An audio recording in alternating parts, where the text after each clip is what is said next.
It wasn't until July of 2017, I just turned 11, and I said, if the adults are going to do something, I'm going to have to step up and do something. So I decided to found the Truth Gazette in an effort to fight the fake news media.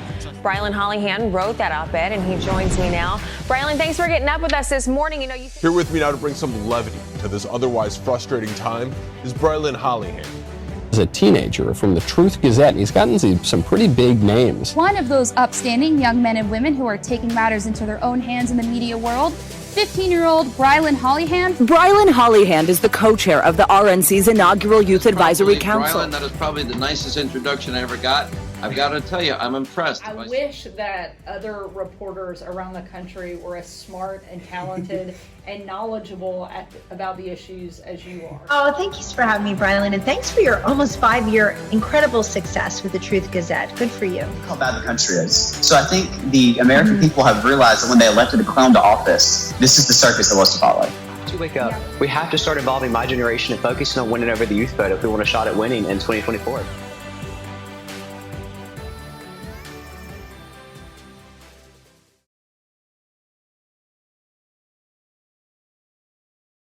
Hello, America. I'm Brilyn Hollyhand, 17-year-old conservative commentator, founder, editor-in-chief of the Truth Gazette, and host of the Brilyn Hollyhand Show. Today, I'm in Montgomery, Alabama, with Grammy award-winning and multi-platinum recording artist, Mr. Lee Greenwood. Mr. Greenwood, thank you for being here with us. Thanks for making time. Thank you, Brilyn. Great to be on your show. Yes, sir. We're honored to have you. We know you're very busy. You've got a sold-out show tonight in Montgomery, and you're preparing for that. We've got a lot to talk about, and we just appreciate you doing this with us. Thank you. Yeah, it's been a busy week so far. We're in Florida yesterday, and here today. We're in Texarkana tomorrow for Veterans Day, Orange Grove, Texas, a special Veterans Day performance, and then Sunday singing the halftime for the Dallas Cowboys football game, and the same day that our movie hits theaters across America. Yes, and we'll talk about that too. I was just in Dallas last week for an RNC event, so it's a busy place. Good place to be. Yes, sir. Well, I was doing a little bit of research on you before this interview, and I found something interesting. Did you? You were born and raised in California. How much has the Golden State changed since your childhood to now being led by Gavin Newsom? Yeah, it's changed a lot. I was raised on a farm, and interestingly enough, my father joined the Navy right after the bombing of Pearl Harbor. Wow. And my mother was a piano player and a comptometer operator for Standard Oil during the time when he was in the Navy for 4 years and 2 years in the Merchant Marine. So I didn't really know my mother or my father until I was in my 20s.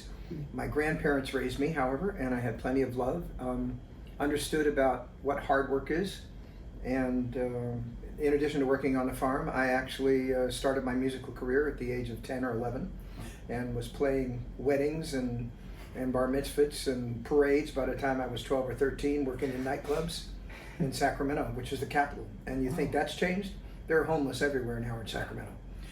San Francisco, one of the most beautiful cities, and Los Angeles, the place I was born, also, they're just a mess. And maybe it's just so many people now.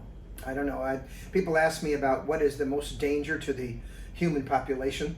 I don't think it's the lack of resources. I don't think it's disease. I think it's basically we're just overpopulating the earth. That's my take on it. Because if people were further apart and they didn't have so much friction between us, we probably wouldn't have so much war. Yeah. I mean, you look at the planet, and that's how things happen.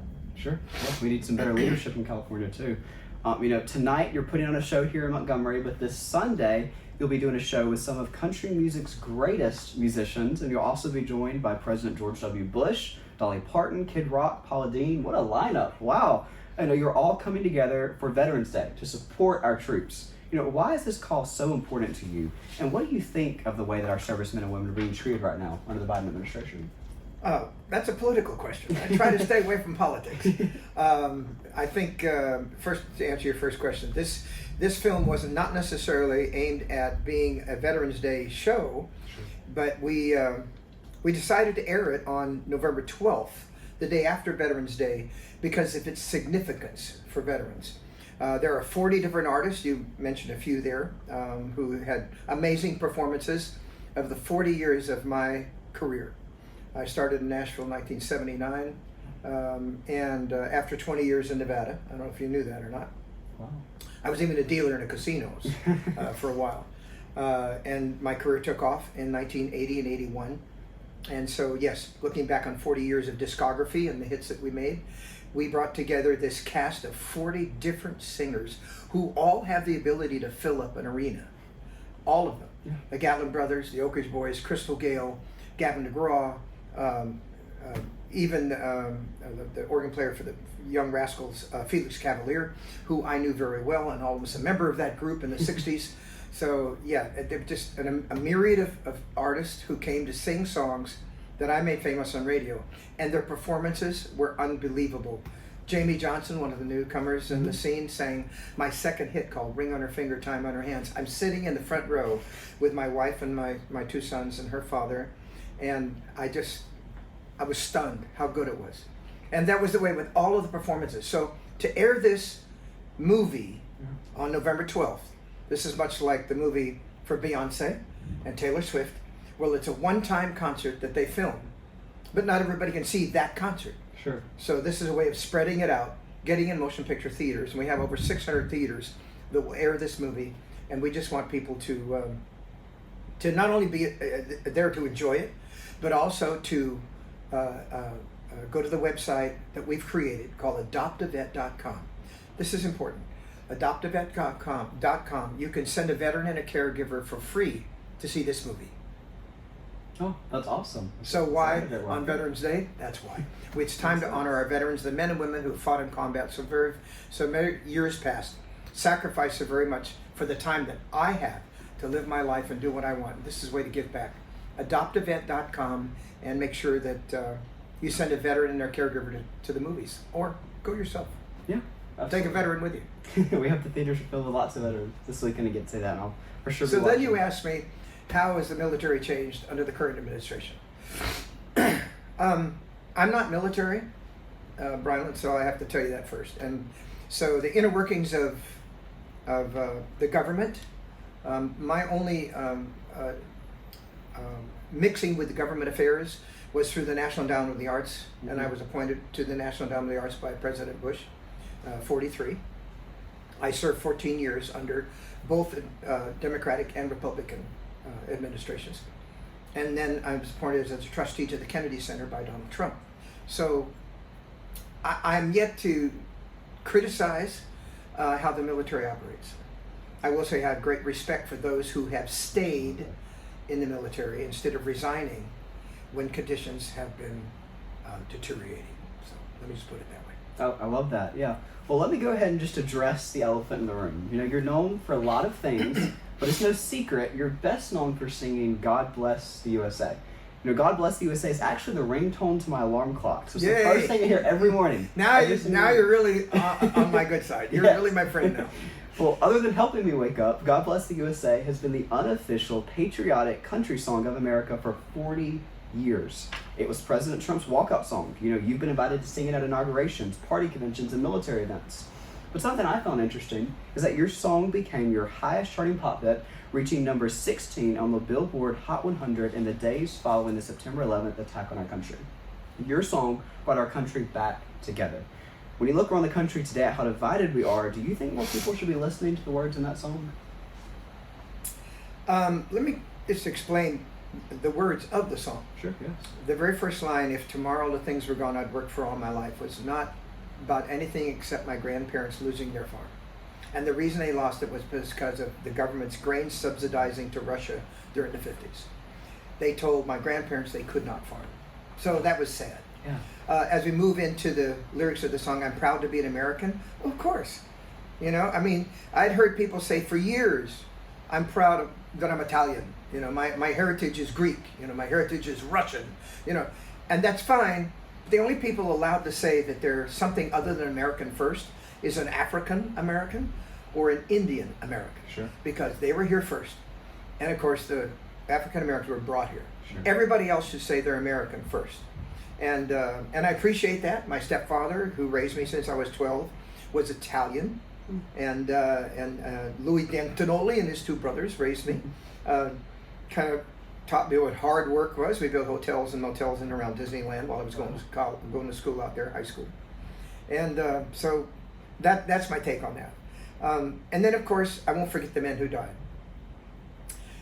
Recently at an event with the Medal of Honor Society in New Orleans at their annual event where we honored Tom Hanks this year.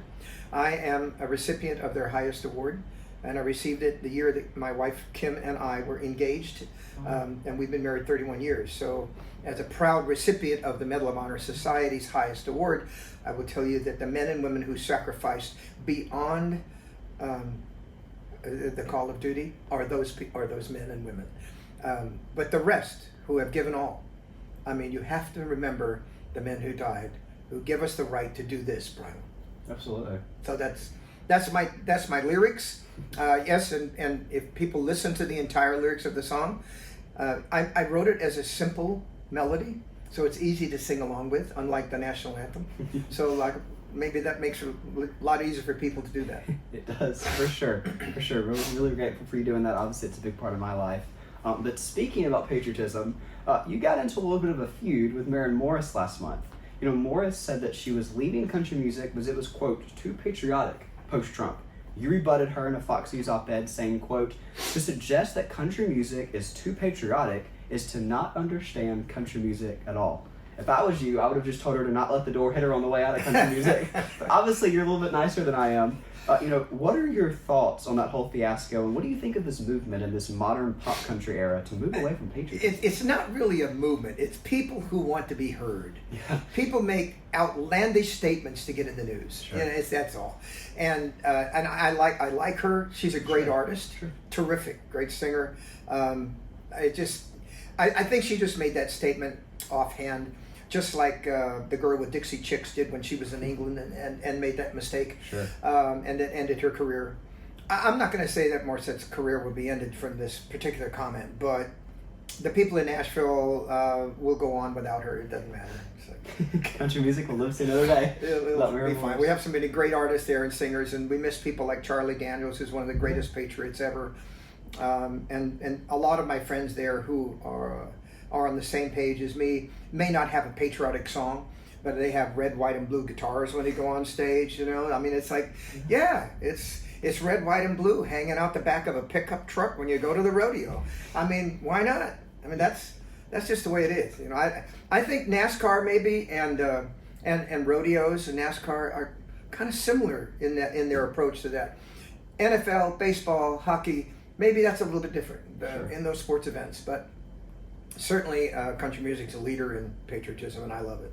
Absolutely. I think I listen to Charlie Daniels a little bit more than I do Maren Morris, so he's a great man. Thank you for saying that. While we're on the topic of politics, I'll be voting for the first time next November. You've got 3 children. You know, when you look around the world today, how important is this upcoming election for deciding the future that our generation is going to grow up in? My 2 sons, I only have 2, my 2 sons, I don't believe either one of them voted the way I vote. They're now 28 and 25. And I think even when I was very young, I was quite liberal in my decisions about life. And unfortunately, I didn't get to vote till I was 18. But after 18, I began to make a living. And then suddenly it was like, oh, maybe I should be a tad bit more conservative here because I have a little more to protect. Sure. I think that's kind of the nature of how things go. Is it important for young kids to vote? Absolutely. I don't care how you vote. Protect your right to vote. Absolutely. And I'm proud that you'll get the chance to make a decision in this upcoming election. It'll be a tough one, but every time we've had one, I've heard the same thing. This is the most important election of our life. Yeah. And I have to add that we are only one generation away from losing our republic. Absolutely. It's a good Ronald Reagan quote. The last time you and I were together was actually in this same building. It was a few months ago. President Trump was here speaking. You were the surprise guest. I remember I was standing backstage actually shaking President Trump's hand, and I heard God Bless the USA, and I kind of turned to one of the Secret Service staffers and was like, oh, that's cool, I'll have the recording. And he pulled the curtain back, and it was you warming up. And I was like, oh my goodness, he's here in person. So, obviously you have a close connection with President Trump. Your wife, worked with him for several years. Are you planning to make any endorsements in this presidential race, or are you going to stay out of that? I think it's pretty obvious without me having to say I endorse the president. No, I will be on his campaign as he asks me to do. Awesome. I'm proud that he used my song in a way that's positive. I believe in making America great always. I don't think we ever have to jump on that phrase just because it's the one for this generation. But America is the greatest country on earth. It always has been. We've shared blood on so many shores to free nations and let them know how much we care, because remember, we fought for our own independence, and we were within that close of losing it at Fort McHenry. When people say, well, I think God Bless the USA should be the national anthem, do you not remember Fort McHenry?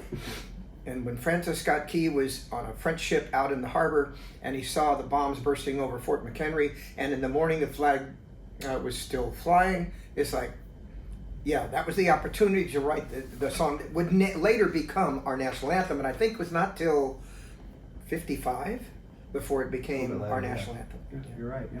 Well, very cool. Very, we love your relationship with the president, and hopefully, if he gets reelected, we'll see you at the inauguration again. I hope so too. Yes, I hope so too. Absolutely. Mr. Greenwood, you've been singing since the age of 7 at your church in California growing up. And correct me if I'm wrong, but since then, you've won Male Vocalist of the Year from the Academy of Country Music in 1983, 2 Male Vocalist of the Year awards from the CMAs in 1983 and 1984, and a Grammy for Top Male Vocal Performance in 1985 for your song I Owe You. What a legacy. It seems like your trophy case must be pretty full back at your house. But looking back over your career, what would you say is your favorite memory, and what lesson have you learned to pass on our generation? I'll answer the latter first. Sure. The most important thing that my mother told me many years ago about my performances, and there were 2 things. First thing she said, it doesn't matter what you do at the beginning, it's the end that counts. Always do ta-da. But she also said, the thing that will make you last, it's not talent, it's not opportunity, it's persistence. And so I think my career proves that. Absolutely. That I didn't have success in Nashville until I was 37. But at the point where I spent 20 years in Nevada in the casinos and playing a variety of shows, every show was different. I was a singer here and a dancer there, and a musician here, and a band leader here. I worked for somebody else there. Opening act in the main room and lounges. I worked next to Elvis and the Rat Pack, and all of the acts of my era. And I knew them all, and they all knew me before I was even successful. Is because I wouldn't give up. Yeah. Just like, it has to happen. I won't stop. Now, at 37, I was a little bit, little worried, but eventually it paid off, and I was proud of that. So that's that half of the question. It's persistence. And the first half, revisit the first half of your question. Your favorite memory from over the years. Oh, favorite memory. Man, there's so many. I mean, it's got to be apples and oranges, Brilyn. Performance on a Nimitz aircraft carrier in the Persian Gulf. Wow. My USO tours, and there's been so many of them, come under fire in Panama during combat. My 2 presidential inaugurations I sang at, 41 at the Lincoln Memorial, President Trump at the Lincoln Memorial as well. I have some that I'd rather forget, but memorable, those are probably the ones. I remember I was on the Larry King show. Wow. And I was being honored by Larry King about my song, and we were interrupted by a live broadcast from the astronauts in the space capsule. And so, wow. So I got preempted from space. It's like, really? Wow. We had four years of being the opening act being the star attraction at SeaWorld. It was a New Year's Eve performance broadcast live on TNN. It was the most watched show during TNN all 4 years. On the 3rd year we were there, all the cameras were set up for the press conference. So we'd do that press conference, and we'd have opening acts. Like Little Texas opened with us one year. I remember we had opening acts every year, and I brought in the horn players from Disney, and they played with my band live. So I'm doing the press conference, and suddenly the cameras are folding and running off. And I'm like, I have more interesting things to say, I promise, And finally, the last guy, as he's putting his camera, I say, where is everybody going? He says, Shamu is having a whale. Oh, wow. Again, I get preempted by a whale. Space whales. Oh my gosh, can we ever have success? Wow. But again, it's persistence, and you don't, you kind of just go along with the rough water. Sure, yeah, and you've had a career of success. Those are the memorable moments. I can tell. There are many, many, many more. I could talk to you for an hour. Well, speaking of your career, I want to close with this. You turned 81 last week, and there's rumors of you potentially retiring at the end of 2024. Are those rumors true? And if so, what is your message to all your fans out there over the decades of your award-winning career? It's not just a rumor. It will be my last year to tour. Wow. And we haven't figured that out yet. I don't know where the final performance will be. I don't know. This is not one of those farewell and then come back next year. Hey, I'm back. No. As I just turned 81. This is a factor. I've had some surgeries. I have titanium knees. I have a titanium cage in my back with 10 screws. And I don't think I can do this much longer with the 2 boys in college. Sure. Dalton just graduated with a PhD from Vanderbilt in pathology and immunology and cancer research, but he got his first job with his undergraduate degree in biochemistry, so he's going to go finance. He just joined the William Blair Corporation in Chicago, so he just left. Yeah. And our other son is just enrolled in Miami for 2 years to get his musical degree in engineering, producing, and writing music for video games. Nice. So considering that, my wife and I have been married 31 years. She has yet to have my total time. It's only fair, I think, that I back away at this point and have no distractions but her and I, and give these last few years that I will live to her and my 2 sons. So that's a big decision. Sure. And I know it is. And my message to the fans, I'm so grateful for the years that they've come to my shows continually. And here I am at the end of my career, and they still come, and they still hear me sing the same 40 songs that I've sang for 40 years, and some different ones. Sure. I mean, our show is not just my music, but a lot of it. Sure. Naturally, the hits that brought me to radio and to television. So I'm grateful. Wow, and we're grateful for you for decades of a career. 40 years. I hope I get to talk to you again next year. Yes. Okay. Would love to. Yes, sir. Well, Mr. Greenwood, thank you so much for taking the time to do this. Brilyn, we know you're very busy. You've got a show tonight, but you fit us in, and we're very, very grateful. Well, I also wanted to mention this. Yes, please. I don't know if I have a moment to do this. You're good, but, yes. You mentioned I started singing when I was like 7 or 8. I remember the first time I sang "O Holy Night" in church. It was the First Baptist Church in North Sacramento, California, and I was scared to death. And my wife and I are Christians. We go to a Baptist church in Nashville area. And so she has a Bible on her nightstand, and I have one on my nightstand. And we have a family Bible on the coffee table in the living room. It's very traditional family. Yes, yes. And we got to thinking about patriotism and conservatism and religion and how it comes together. Sure. So we have produced this beautiful leather-bound Holy Bible. And it basically bears not only just Holy Bible, but also the words, God Bless USA under it. Wow. And in the rear of the Bible, we have put 4 documents, I think, that are important for anyone to know, Christian or not. And that is the Declaration of Independence, the Constitution, the Bill of Rights, and the Pledge of Allegiance. And I think if anyone would want this particular Bible, it's available, of course, on our website, leegreenwood.com, or GodBlessTheUSABible.com. And it's a beautiful leather-bound piece. We've sold already thousands and thousands of copies, but I would like to present you with one. Well, thank you. And so you can have this from us to know that we appreciate what you do, and you're the best of America. Well, thank you. That truly means a lot, and that's a great connection between our Christian faith and love for the country and all that in one book. Thank you. It's wonderful. Thank you. Thank you, Mr. Greenwood. We really appreciate this. Thank you all for tuning in. Make sure to check out more of the Brilyn Hollyhand Show anywhere you listen to your podcast, or at theBrilynHollyhandShow.com. Follow me, Brilyn Hollyhand, on Facebook, Twitter, Instagram, TikTok, and follow Mr. Greenwood over there as well. Again, we just really appreciate this. This was a dream come true to get to meet you and talk to you and just have this wonderful conversation. Thanks. Thank you. And look forward to Veterans Day. AdoptAvet.com. Absolutely.